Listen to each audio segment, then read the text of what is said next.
Ejen permang aku untuk minggu ni adalah sebenarnya seorang individu yang cukup dikenali. Sebelum aku sebut nama individu ni, aku just nak bagi back context. Aku dah hampir tahun lepas 2022 tahun lepas adalah mungkin antara tahun yang paling teruk buat aku dari segi uh, aku punya aku punya habit membaca. Tahun lepas adalah tahun yang mana aku paling kurang membaca buku. Aku banyak baca benda-benda lain, artikel ataupun magazine tu adalah, tapi membaca buku tu paling kurang tahun lepas. Dan itu adalah sangat mengecewakan untuk aku sebab kita punya schedule macam-macam. Tapi tak, aku tak nak bagi alasan. Realitinya aku tak baca enough tahun lepas.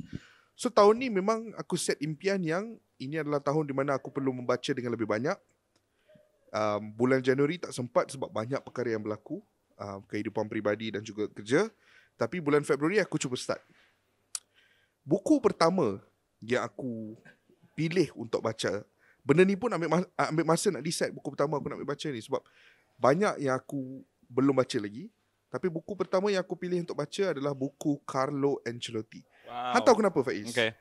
Sebab sampai sekarang ada satu anekdot yang masih lagi bermain di kepala aku.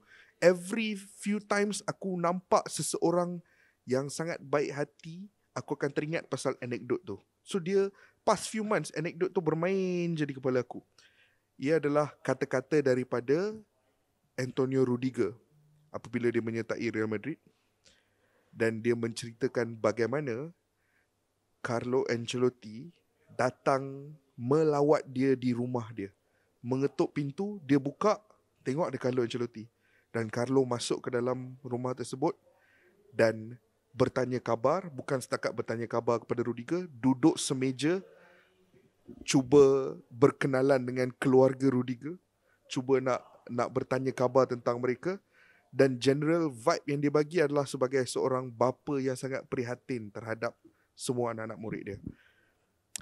And Rudiger cakap dalam kerjaya dia bertahun-tahun main bola sepak, dia tak pernah sekali pun Ada melalui situasi macam situasi tu. seperti itu.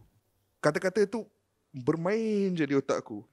So aku pilih untuk baca buku dia. Buku ni ditulis ketika dia baru menyertai Bayern. So post Bayern tak ada apa dalam buku ni. Ini all pre-Bayern. Tapi Faiz, dalam buku tu pun Han dah cukup untuk memahami betapa luar biasanya kerjaya Carlo Ancelotti ni. Aku baca buku ni dalam 2 sitting.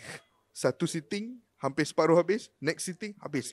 Sebab that's how good it was. And dalam buku tu aku nak petik 3 nama.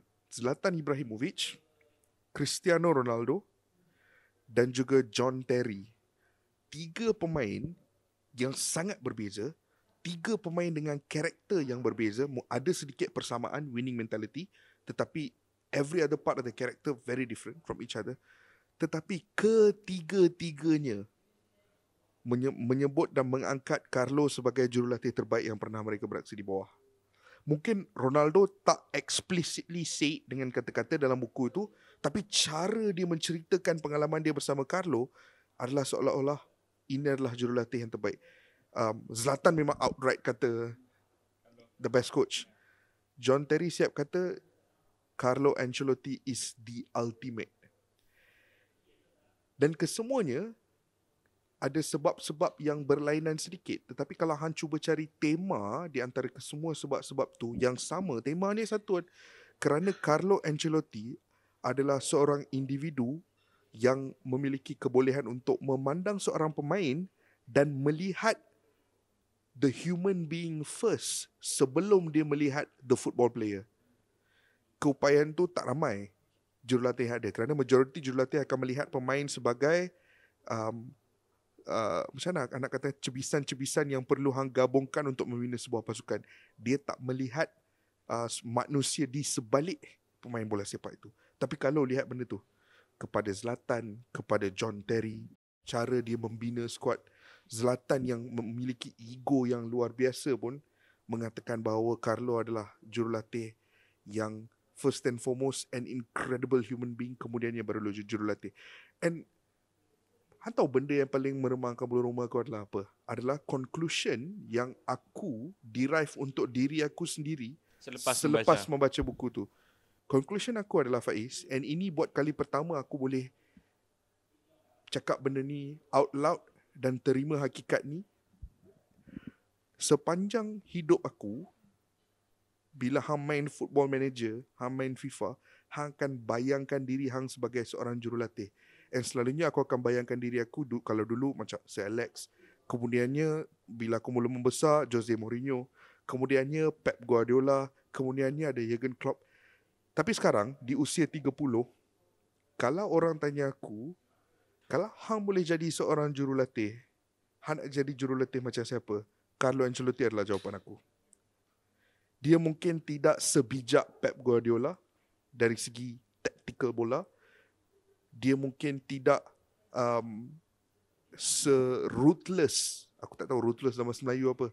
Tapi maybe not as ruthless as Jose Mourinho in terms of winning mentality.